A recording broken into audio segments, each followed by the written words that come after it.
사람이 마시는 달콤한 물로 불리는 감. 부드럽고 달콤한 연시부터 쫀득함이 살아있는 곶감. 여기에 과즙과 아삭함이 매력적인 단감까지 취향에 따라 팔색조 매력이 가득하다. 비타민 성분이 귤의 2배, 사과보다 10배가 많아 천연초가 비타민으로 꼽힌다는데 건강밥상 오늘은 달달한 보약, 단감과 함께한다.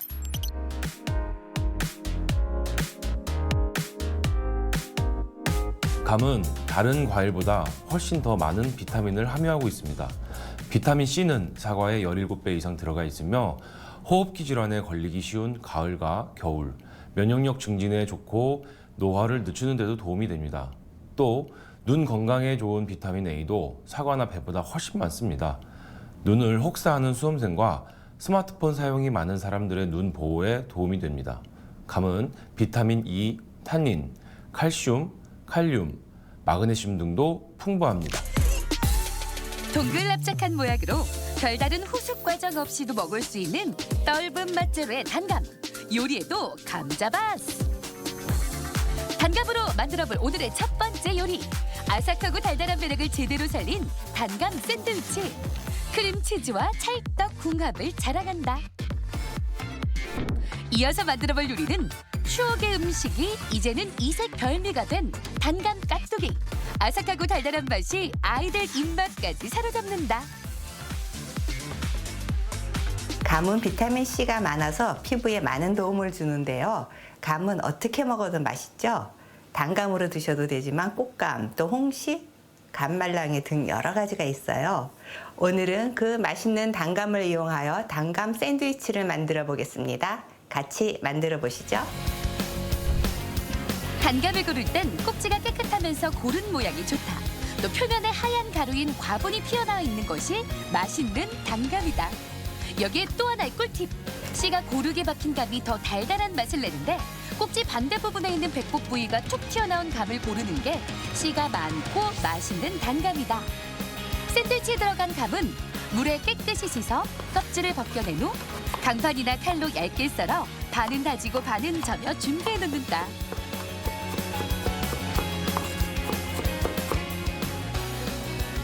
맛있는 단감 고르는 법은요, 약간 크기가 크고 윤기가 나면서 약간 푸른빛을 도는 것이 단단한 단감입니다.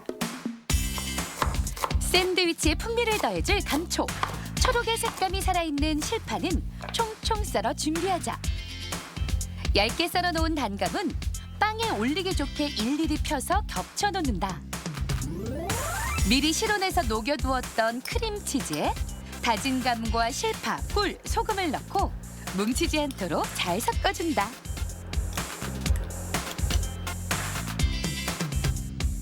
오늘 단감 샌드위치에 들어가는 크림치즈는 실온에 충분히 두셔야지 만들기가 쉽고요. 저는 실파를 넣는데 실파 대신 양파를 넣으시거나 기름 뺀 베이컨을 다져 넣으셔도 맛있습니다. 크림치즈와 환상의 궁합을 자랑하는 베이글은 먹기 좋게 반으로 자른 후 가열된 팬에 소량의 기름을 두르고 앞뒤로 노릇하게 구워주는데 집에 베이글이 없다면 바게트나 식빵을 사용해도 좋다.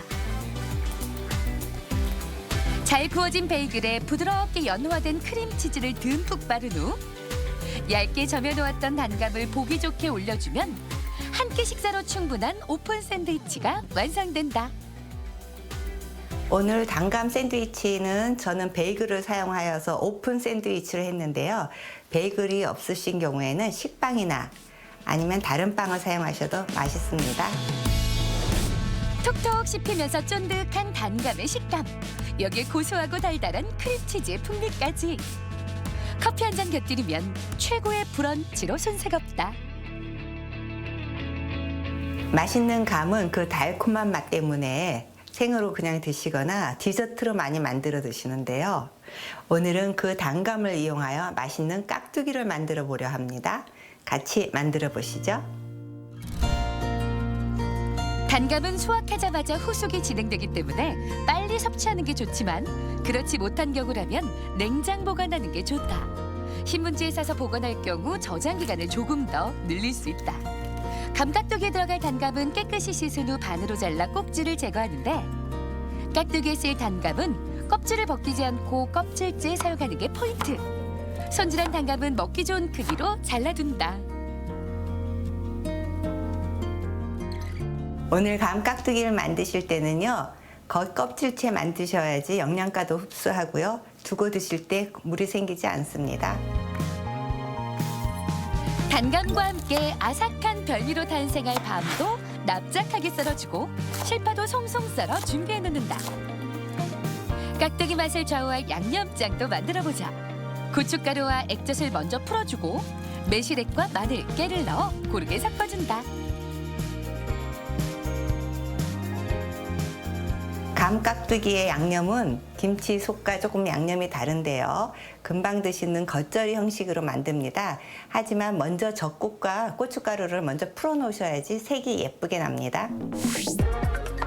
단순한 요리에도 순서가 있는 법.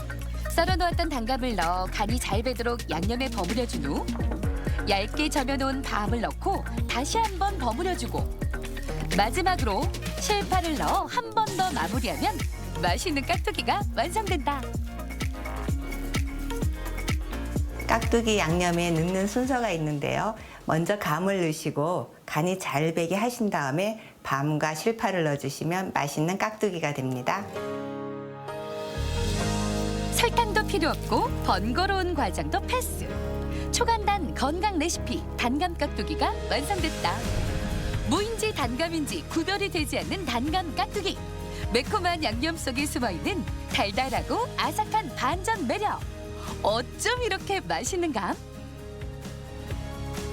감은 펙틴, 셀룰로스 등 다양한 식이섬유가 들어있으며 혈액 속에 나쁜 콜레스테롤과 중성지방이 쌓이는 것을 억제해주며 협심증, 심근경색, 뇌경색, 뇌출혈 등 혈관 질환 예방에 도움을 줍니다.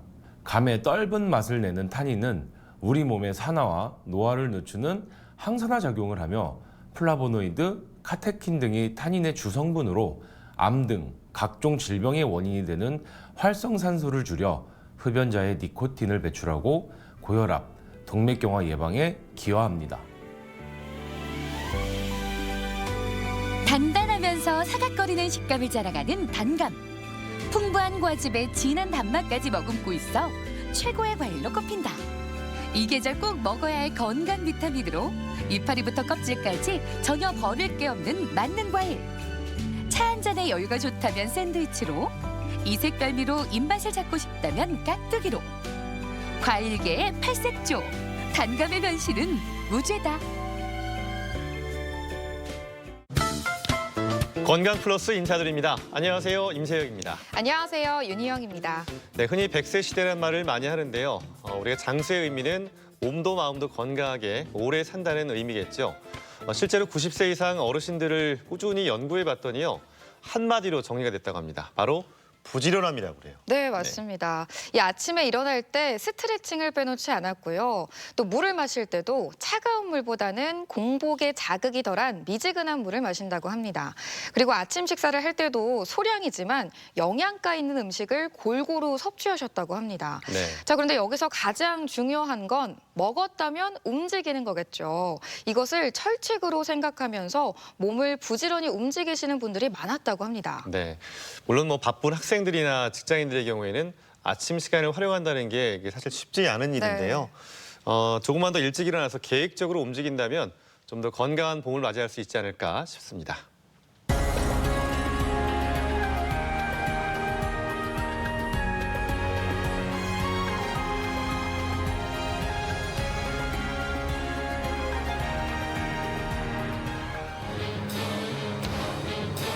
추위에 약해진 관절 건강, 여기에 손저림까지 더해져 유난히 힘든 시간을 보내는 이들이 많다.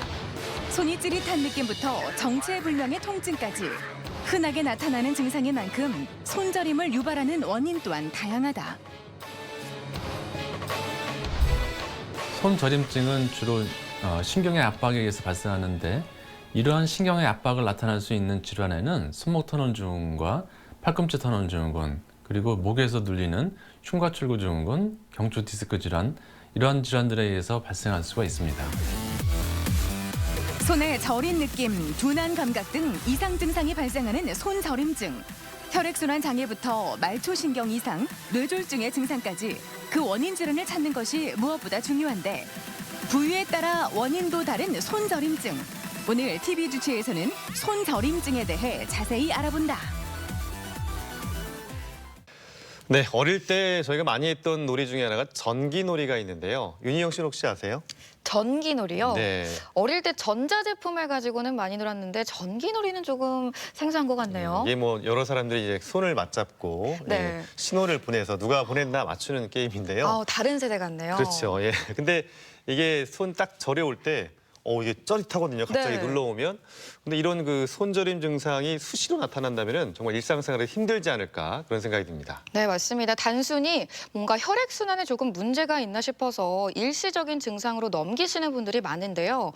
이 손저림증의 경우에는 원인이 워낙 다양해서 가볍게만 넘겨서는 안 된다고 합니다. 네. 그래서 오늘은 이제 손저림증의 다양한 원인과 치료법에 대해 알아볼 텐데요.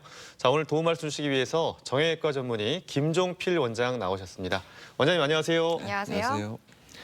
저희가 이제 손저림 얘기하려고 이제 전기놀이까지 오늘 서두에 말씀을 네. 드렸는데 그 찌릿찌릿하고 그 저릿한 이런 느낌이 밤에 와가지고 잠을 설치는 분도 계시다고 그렇죠. 합니다.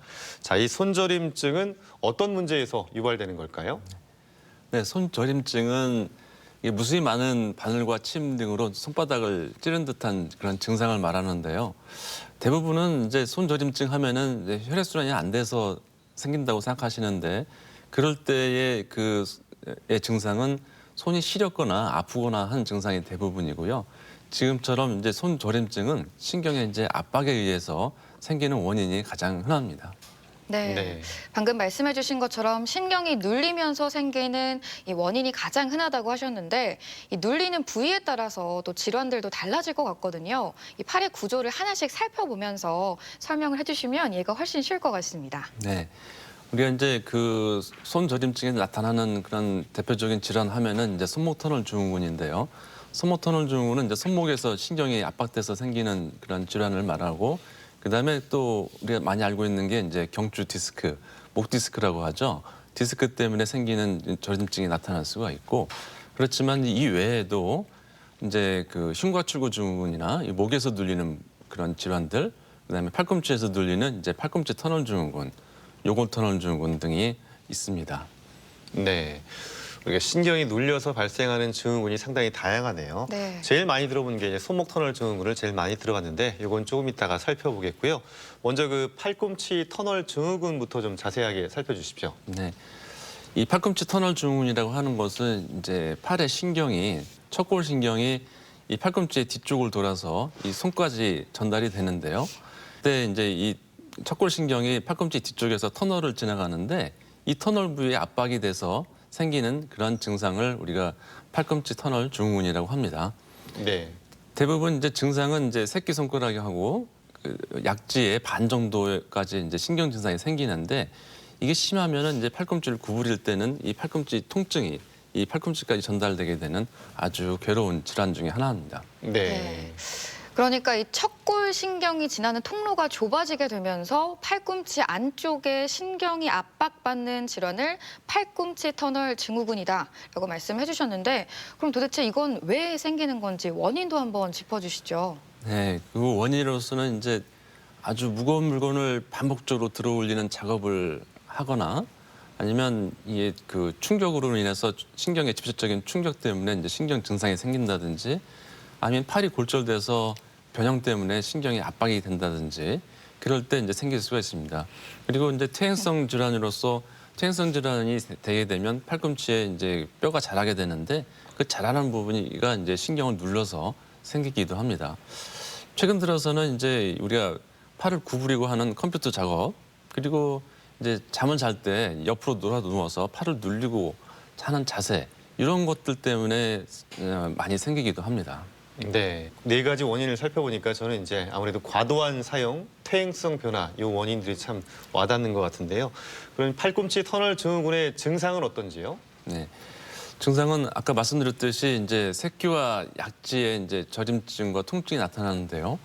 이게 이제 더 진행이 되면은 이제 감각이 완전히 무감각이 되고 이 척골신경이라고 하는 것이 주로 이제 손가락과 이 손의 힘을 담당하는데 이게 마비가 되면 이제 손에 힘이 떨어지고 우리가 이제 손톱깎이라든지 아니면 젓가락질 등이 할 수가 없을 정도로 대단히 일상생활이 어려워집니다. 네. 더 심하게는 이제 이게 더 심하게 진행되면 이제 손이 마르고 아예 이 그림처럼 사진처럼 이제 손가락이 갈기손 모양으로 변하기도 하죠. 네. 네. 이렇게 팔이나 손에 저림 증상이 발생을 하게 되면 일정 기간 동안은 쉬어주는 게 좋다라고 많은 분들이 생각하실 텐데 그렇다고 마냥 쉴 수만은 없을 것 같아요. 이 치료할 수 있는 방법들도 있을 것 같은데 치료법도 한번 살펴주시죠. 네. 주로 많이 하는 게 이제 약물 치료하고 물리 치료, 그다음에 이제 그 부목 고정을 하고 있는데 우리가 이제 이런 부분에도 치료가 효과가 없으면은 이제 그 팔꿈치 터널에다가 스테로이드 주사를 놓게 돼요. 이제 대부분은 이제 스테로이드 주사가 효과가 좋긴 한데 만약에 이 치료에도 좋아지지 않으면 이제 수술적 치료를 하게 됩니다. 수술적 치료는 이제 척골신경을 풀어주는 건데요. 근데 간혹 가다가 이제 풀어줘서 안 되는 경우는 신경을 아예 앞으로 옮겨주는 이전술을 시행하기도 합니다. 근데 중요한 것은 이제 이런 증상이 생기지 않도록 예방하는 것이 제일 중요한데 그러려면 이제 자세 교정이 필요할 수 있겠습니다. 네, 팔꿈치 터널 증후군의 경우에는 이제 비수술 치료법으로 잘 낫지 않는다면은 수술적 방법을 고려할 수밖에 없겠는데요. 네. 자, 이 수술법에 대해서 좀 간단하게 설명해 주신다면요. 네. 수술법은 이제 팔꿈치 뒤쪽에 한 3cm 정도 이제 피부 절개를 하고 팔꿈치 터널을 노출시킨 다음 이제 팔꿈치 터널에 눌리는 부위가 바로 이 부위인데요. 이 부위에는 신경이 이렇게 좁아져서 말라져 있고 이 뒤쪽에는 부어 있는데 이러한 증상 때문에 신경 증상이 생기는 것이거든요. 예. 그래서 수술은 가급적 빨리 해야지 이 회복력도 빠르고 거의 정상적으로 돌아올 수가 있는데 오래되거나 방치하게 되면은 결국은 안 돌아오는 경우도 꽤 많이 있습니다. 네. 네. 아무래도 수술 사진을 보니까 진짜 수술보다는 예방을 가장 먼저 하면 좋을 것 같은데요. 아까 말씀해 주셨던 방법 중에 이 수면 자세와도 관계가 깊다고 이야기를 해주셨어요. 우리가 좀 피해야 할 수면 자세가 있다면 어떤 것들이 좀 있을까요? 네, 왼쪽 사진처럼 이렇게 옆으로 눕는 자세, 이 자세는 이제 팔꿈치를 구부리고 하는 자세라서 이 척골신경에 굉장히 안 좋은 그 영향을 주게 됩니다. 그래서 일도 많이 하지 않고 자기는 뭐 특별히 하는 것도 없는데 이런 증상이 생기는 경우는 대부분은 이런 자는 자세가 잘못되는 경우가 많이 있습니다. 그래서 오른쪽처럼 이렇게 팔을 쭉 펴고 몸을 축 핀 상태에서 주무시는 거가 이 팔 신경에서는 가장 편한 자세입니다. 그래서 주무실 때는 이런 자세로 주무시는 것이 훨씬 더 이런 팔 신경 증상을 예방할 수 있는 좋은 자세라고 할 수 있겠습니다. 자, 이 팔꿈치 터널 증후군의 원인과 치료법에 관해 알아봤고요. 자, 이번에는 이제 요골 터널 증후군에 관해 알아보겠습니다.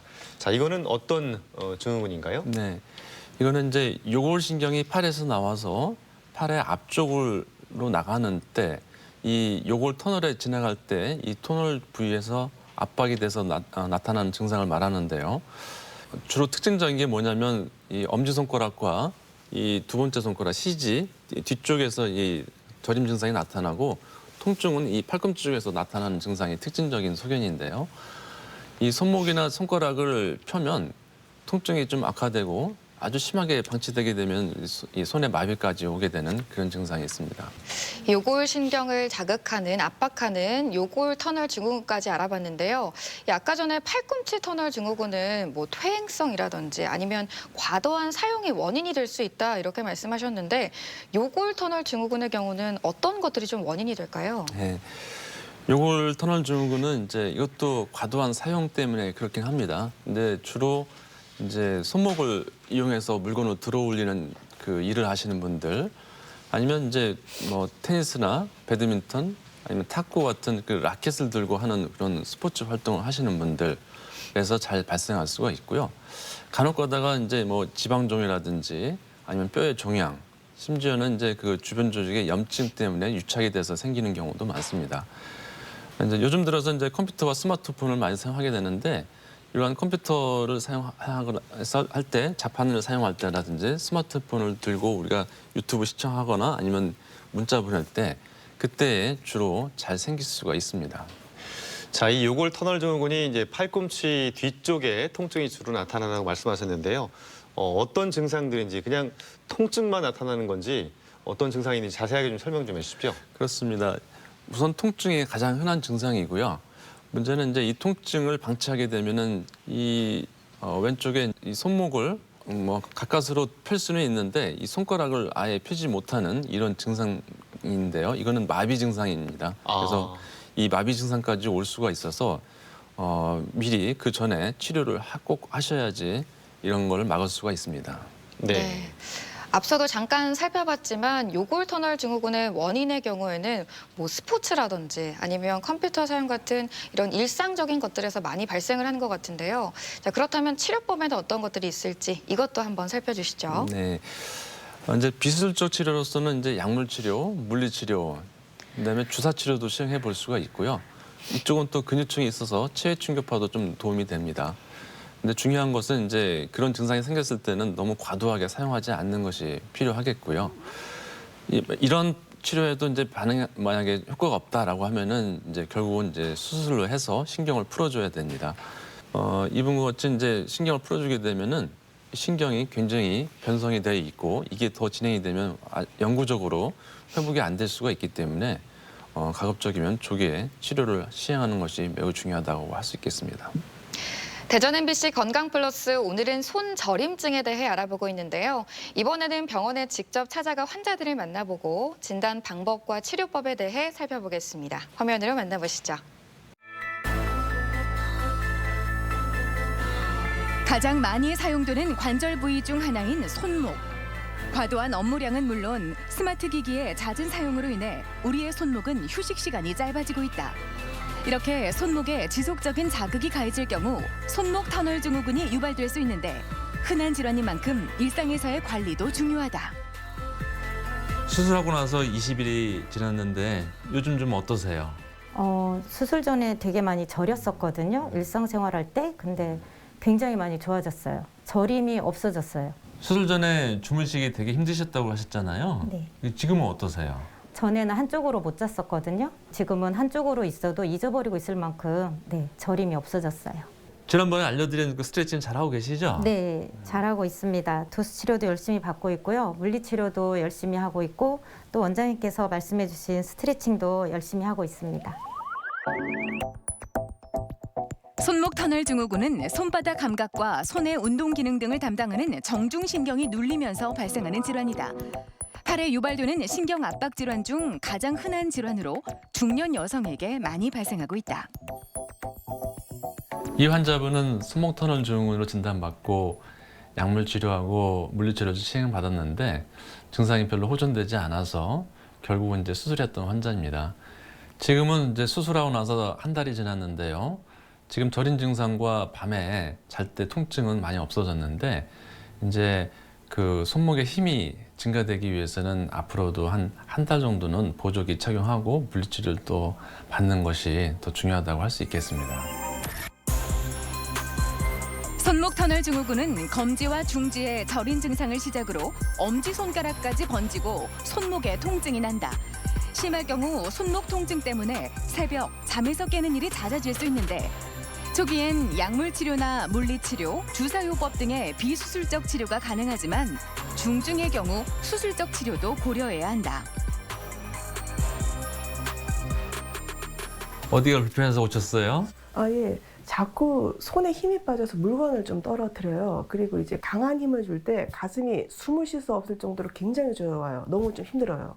팔이 저리시다고 하는데 어디가 저리시다는 거예요? 왼쪽 팔이 전체적으로 저린데 손끝부터 여기 목까지 좀 심하게 저려요. 통증이 심한 편이에요.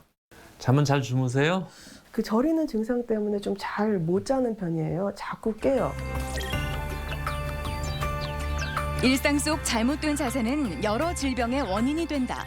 흔히 떠올리는 게 목 디스크나 허리 디스크지만 손 저림증을 유발하는 흉곽 출구 증후군도 잘못된 자세 때문에 발생하는 질환 중 하나다. 이 환자분은 이제 손 저림증으로 6개월 동안 간헐적 치료를 받았으나 증상에 호전이 없다고 해서 내원하였습니다. 손 저림증과 함께 팔에서 어깨까지 통증을 호소하고 있는데요. 이는 이제 목 부위에서 상완청 신경이 압박되어 발생하는 흉곽 출구 증후군으로 판단됩니다. 환자분은 증상이 오래되었기 때문에 목의 주사 치료를 시행하였고 약물 치료를 병행할 예정입니다. 근데 만약에 호전이 없는 경우에는 수술적 치료도 고려해 볼 수 있습니다. 다른 질환으로 오인하기 쉬운 흉곽 출구 증후군은 손과 팔 저림을 유발하며 신경이나 혈관이 눌리는 위치에 따라 가슴과 등에도 통증이 발생할 수 있다. 무엇보다 목이나 어깨에 무리가 되는 자세를 피하고 스트레칭을 통해 근육을 자주 풀어주는 것이 중요한데 약물이나 주사치료, 물리치료 등을 통해 증상을 완화시킬 수 있다. 손 저림증을 방치하게 되면 결국은 이제 신경마비로 이어지고 이는 이제 감각이 떨어지고 손가락 동작이 이제 불가능하게 됩니다. 이런 경우에는 수술해도 돌아오지 않는 경우가 많습니다. 그래서 이제 초기에는 간단한 물리치료나 약물치료로도 좋아질 수 있기 때문에 가급적이면 조기에 진단을 받고 치료하는 것이 매우 중요하다 할 수 있겠습니다. 초기에 치료를 하지 않으면 감각 저하는 물론 주위 신경까지 손상시킬 수 있는 손저림증의 원인들. 손저림증을 예방하기 위해선 충분한 휴식과 함께 생활 습관을 바꾸는 것이 필요하다. 평소 바른 자세를 유지하고 규칙적인 운동을 꾸준히 하는 것이 중요한데 일상생활을 괴롭히는 손저림증, 더 이상 참거나 방치하지 말자. 네, 병원을 찾아가서 환자들을 만나보고 손저림증에 관해 알아봤습니다.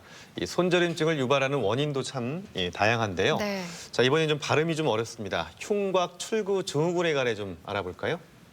흉곽 출구 증후군이라는 것은 이제 목 척추뼈에서 나오는 신경이 이제 신경 다발을 이루는데요. 이거를 이제 상완 신경총이라고 합니다. 이러한 상완 신경총이 목과 쇄골 부위에서 압박이 돼서 통증이 나타나는 질환을 우리가 흉곽 출구 증후군이라고 하는데요. 우리가 이제 많은 분들이 이제 손이 저리면서 이 손 통증이 이제 팔을 타고 어깨까지 간다고 하시는 분이 계시는데 예. 이 부분들은 대부분 이제 흉곽 출구 증후군을 의심해 볼 수가 있습니다. 이러한 흉곽 출구 증후군은 이제 감각 이상이 가장 흔한 증상인데요. 주로 이제 밤에 심해지고 때때로는 이제 팔과 손이 부어서 이제 그 증상을 굉장히 불편하게 호소하는 사람들도 많습니다. 네. 그러니까 목과 쇄골 그리고 어깨 밑으로 지나가는 목에서 나온 신경이 눌리는 질환을 흉곽 출구 증후군이라고 한다. 이렇게 정리를 좀 해보면 괜찮을까요? 네, 맞습니다. 네, 그러면 이 흉곽 출구 증후군에는 어떤 원인들이 있을지 원인도 한번 살펴보겠습니다. 네. 우선 이제 흉곽 출구 증후군이 잘 생기는 연령군을 보면 젊은 남자에서부터 중년 여성까지 다양한데요. 특히 이제 과도한 노동을 하시는 분, 뭐 예를 들어서 이제 어깨에 뭐 무거운 짐을 지고 한다든지, 아니면 이제 체육관에서 이제 상체 근력 운동을 한다든지 그러신 분들이 이 상체 근육이 비대한 경우에는 잘 생길 수가 있고요. 또 비만한 중년 여성에서도 잘 생길 수가 있습니다. 이 외에도 이제 그 쇄골이 골절돼서 이 골절된 부위에서 신경이 눌려서 압박이 되기도 하고, 그 외에도 이제 당뇨라든지 갑상선 기능 장애 그런 부분이 있을 때 흉곽 출구 증후군이 동반될 수가 있습니다. 네. 과도한 노동이나 운동, 또 비만, 또 갑상샘 이상 원인들이 상당히 다양한데요. 그렇다면 이제 치료법들은 어떤 게 있습니까? 이제 약물 치료하고 물리 치료하고 이제 체해 충격파 등을 할 수가 있고요. 예. 그리고 이제 주사 치료로도 대부분은 한 95% 이상에서는 좋아지게 됩니다. 근데 이제 이러한 치료에도 계속 증상이 있고 재발하고 그런 경우에는 결국은 이제 신경을 풀어줄 수밖에 없는데요. 신경을 풀어주는 수술에는 이제 신경 감압술도 있고 이제 사각근 절제술, 제1늑골을 절제해서 이 공간을 확보해서 신경이 눌리지 않게 해주는 그런 수술 등이 있습니다. 이제 예방적인 게 제일 중요한데요. 그런 예방은 이제 신경 활주 운동과 같은 그런 예방 운동이 있겠습니다. 이 수술 치료법에도 다양한 것들이 있는데 저희가 앞서 살펴봤던 수술법들과는 조금 다른 차이점이 있다면 어떤 것들이 있을까요?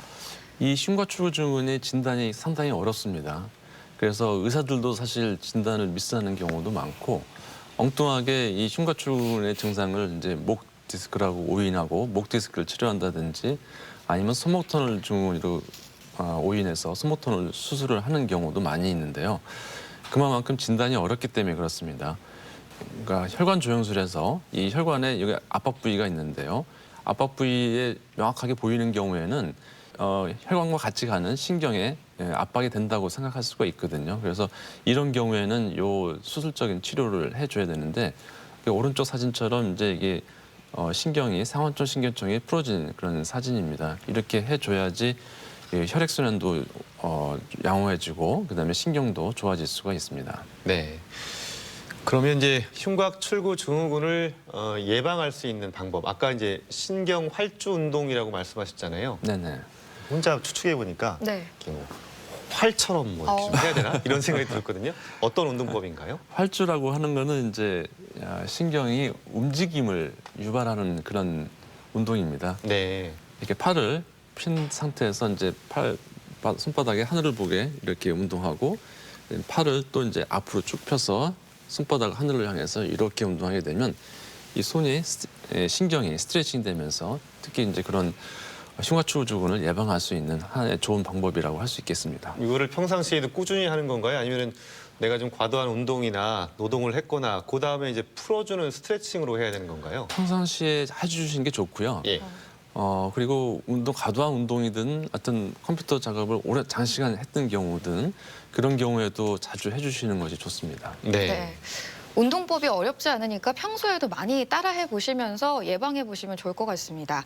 자, 그럼 이번에는요, 손목 저림증을 유발할 수 있는 질환에 대해서 한번 살펴볼 텐데요. 가장 대표적인 게 이 손목 터널 증후군이잖아요. 네.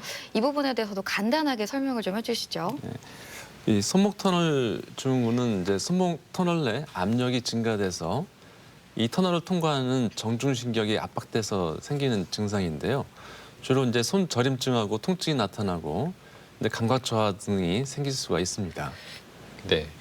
그럼 이제 손목 터널 증후군을 우리가 고생하는 분들 많이 평상시에도 볼 수 있는데 원인은 아까 말씀하셨던 뭐 과도한 노동, 뭐 반복된 동작 이런 게 많이 있을까요? 어떨까요? 우리가 이제 기계를 오랫동안 사용하다 보면 기계가 열이 나고 그다음에 이제 쉽게 노화되듯이 이 손을 많이 사용하면은 힘줄이 열이 나고 염증이 생기고 붓고 하는 증상이 생깁니다. 그러면서 이제 손목 터널의 압력이 증가되면서 이제 그런 신경 증상이 유발하게 되는데요. 주부들 특히 이제 이 먼지 하나 이게 용납을 하지 않고 이렇게 깔끔하게 하시는 그런 주부님들, 그다음에 손을 많이 사용하는 미용사, 식당 또는 그런 기타 다른 산업장에서 일하시는 근로자들이 잘 발생할 수가 있습니다. 네. 그리고 이제 뭐 비만이라든지 당뇨병, 갑상선 기능정화증이라든지 아니면 만성 신부전 등이 동반됐을 때도 잘 생길 수가 있고요. 임산부한테도 잘 생길 수가 있습니다. 컴퓨터나 아니면 스마트폰을 자주 사용하는 사람들이 젊은 사람들한테 생기는 이유는 바로 이제 이 손을 들고 한동안 들고 이제 그런 작업에 열중하기 때문에 이 손목 터널이 안 좋아져서 생기기도 합니다. 제 주변에도 손목 터널 증후군으로 좀 고생을 하고 있는 지인이 있는데 자다가도 깬다고 하더라고요. 좀 나타낼 수 있는 주요 증상들을 몇 가지 좀 짚어주시죠. 네, 이 손목 터널 증후군과 팔꿈치 터널 증후군 이런 다른 신경과 다른 차이점은 뭐냐면 이 저림 증상이 다르다는 거죠. 그래서 이러한 손목 터널 증후군은 이 약지의 반에서부터 엄지손가락까지 이 저림 증상이 나타나고 심지어 이제 감각저하라든지 통증이 나타나게 됩니다. 이러한 증상들은 이제 야간에 더 심해지는데요. 이제 뭐 물건을 들고 있다가 이제 증상이 심해지면서 이 손목에 힘이 놓쳐지면서 이제 자주 떨어뜨리게 되고 아침에 일어나면 손이 자주 붓고 뻣뻣해지는 증상을 느낄 수가 있습니다. 증상이 심해지면은 이제 결국은 정중신경에 마비가 오는데 이렇게 이제 이 사진처럼 이 오른쪽 손에 이 엄지선 근육 두덩이가 이렇게 말라서 이렇게 비틀어 보이는 이런 증상이 생기기도 합니다. 네. 지금 말씀하신 증상들이 있다면 이제 손목 터널 증후군으로 우리가 의심을 해서 병원을 가볼 필요가 있겠는데요. 초기에는 아무래도 이제 수술하지 않는 비수술법을 많이 쓸 것 같은데요. 그거는 어떤 방법들이 있습니까? 네, 비수술적인 방법으로서는 이제 소염 진통제라든지 보조기나 물리치료를 사용할 수가 있고요. 마사지라든지 그리고 이제 심하면은 이제 스테로이드 주사를 놓을 수가 있는데요. 이러한 스테로이드 주사라도 효과가 매우 높은 편이라서 우리가 이제 수술 전에 단계로 해볼 수가 있겠습니다. 네. 수술적인 방법은 어떻게 또 할까요? 그래서 이제 수술은 이제 결국은 이제 손목 터널을 감압을 시켜주는 건데요. 손목 터널 부위를 노출시켜서 터널을 이제 열어주는 그런 방법인데 예전에는 단지 개방적인 방법을 썼는데 요즘은 이제 내시경 수술이 보편화되고 있어서요. 예. 이 내시경 수술은 이제 그 피부 절개를 적게 하고서도 이제 손목 터널을 충분히 풀어주는 건데 일단 회복력이 빠르고 일단은 그 상처 부위도 적고 해서 굉장히 임산적 결과가 좋은 치료 방법 중에 하나입니다. 네. 이렇게 치료법과 수술법까지 한번 살펴봤고요. 이 손저림증을 유발하는 질환 중에 가장 많이 알려져 있는 질환 중에 하나가 목 디스크가 아닐까 싶은데요. 이 손저림 증상이 있다 하시면 경추 엑스레이를 많이 찍으시더라고요. 이 경추 디스크에 대해서도 간단하게 좀 설명을 해주시죠. 네, 그렇습니다. 그래서 이런 디스크와 다른 손저림증과 또 감별이 굉장히 중요한데 이 디스크라고 하는 거는 결국은 목 디스크라고 하는 거는 이제 목에서 나온 신경이 이 디스크에 의해서 눌려서 나타난 증상인데요. 이거의 특징적인 거는 손저림증과 목 통증이 같이 동반된다는 것이죠. 근데 특징적인 거는 이제 이 디스크에 나오는 신경의 위치별로 손가락 저림 증상이 다른데 예를 들어서 이제 5번 경추에서 나온 신경이라고 하면은 주로 이제 어깨 쪽에 통증이라든지 감각 저림이 나타나고 만약에 이제 흉추 1번에서 나온 신경이라고 하면은 주로 이제 이 새끼손가락 쪽에 저림 증상이라든지 통증이 주가 된다고 볼 수 있겠습니다. 직장인들은 이제 목 디스크를 조금씩 갖고 있는 경우가 많이 있는데 네. 경추 추간판 탈출증 심하면 어떤 증상까지 보일까요? 네. 증상이 감별하기 위해서 좋은 방법은 이제 목을 구부리거나 필 때인데요. 목을 구부리거나 필 때 이제 신경이 압박돼서 이 팔까지 찌릿찌릿한 증상이 생기는 경우 이런 경우에는 이제 우리가 목 디스크에 의한 손저림증이라고 이렇게 진단을 해볼 수가 있겠습니다. 네. 이렇게 손저림증에 관한 원인과 증상 그리고 치료법까지 살펴봤는데요. 손저림증 이것만은 기억하자 정리를 좀 해주신다면요. 네. 손저림증은 생기는 원인은 신경 압박이 가장 흔하다는 것을 중요하고요. 그다음에 그 원인을 제대로 알고 치료해야 된다고 하는 것입니다.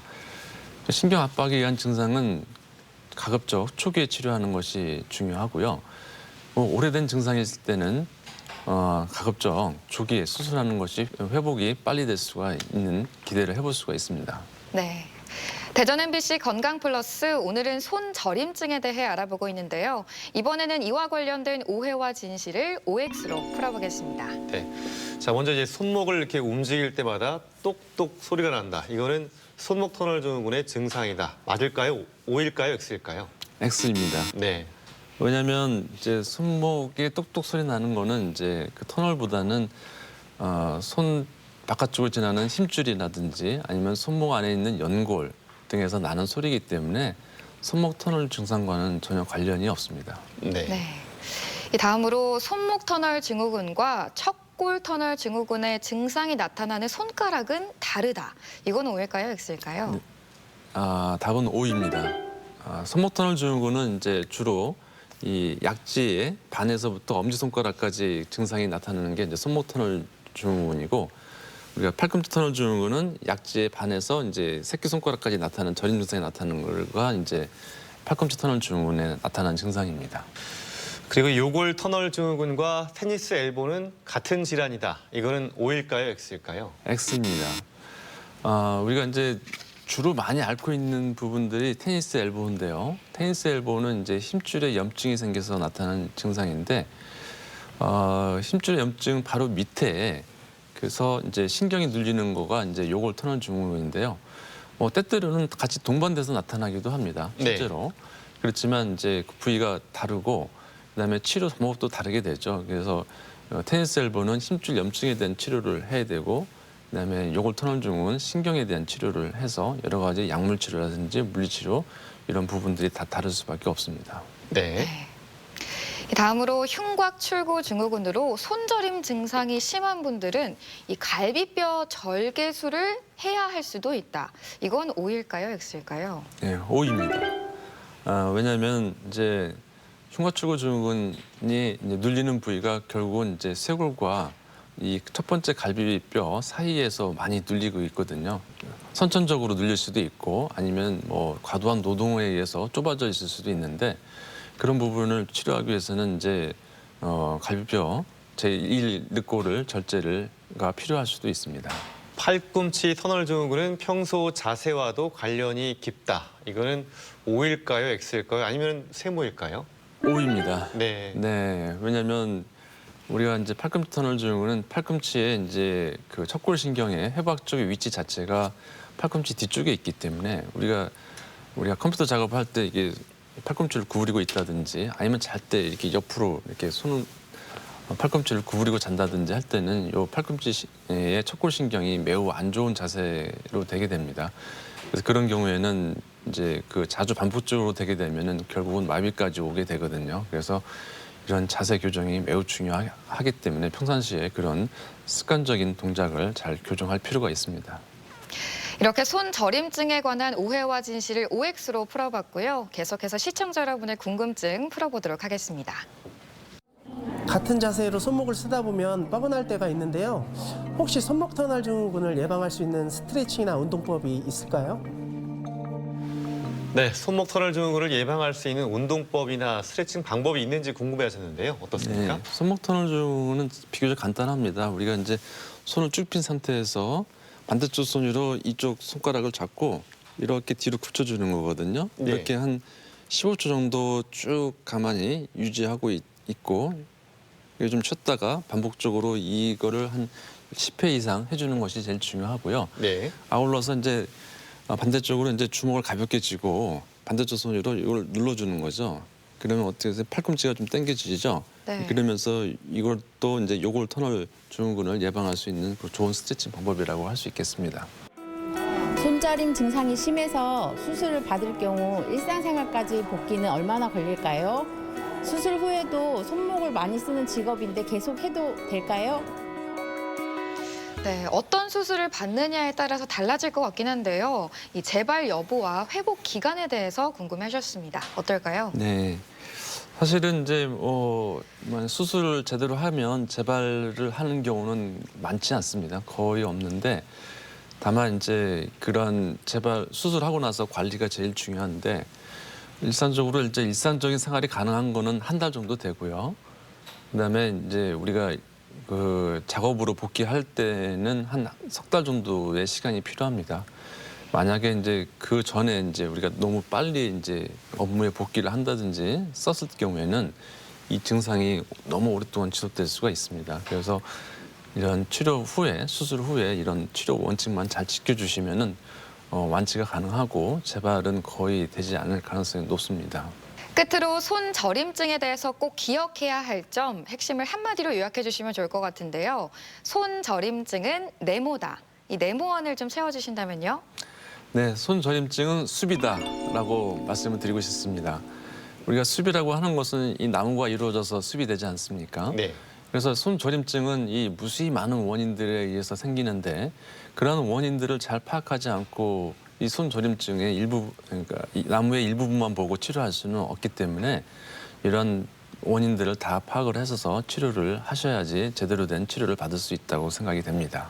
네, 대전 MBC 건강 플러스 오늘은 손 저림증의 다양한 원인과 치료법에 관해 알아봤습니다. 지금까지 도움 말씀에 정형외과 전문의 김종필 원장이었습니다.